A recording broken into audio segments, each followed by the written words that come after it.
fiadanana navelanao hanavao fanantenany dray isaorako anao reo tranga maro ny famafao zay entinao manova ay sy mampaheriny fanay Jesosy io makasitraka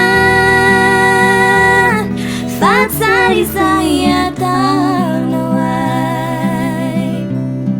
litoy ny azakaza kely aminao no tanjona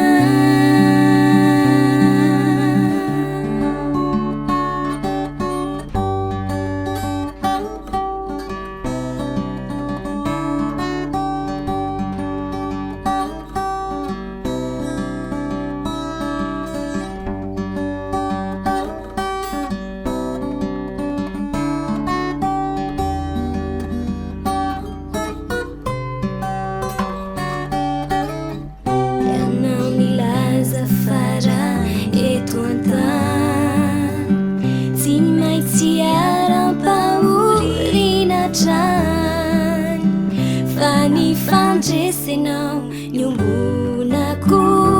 anavao fanantenany dray isaorako anao reo tranga maro ifamafao zay entinao manova ay sy mampaheriny Jesosy io makasitraka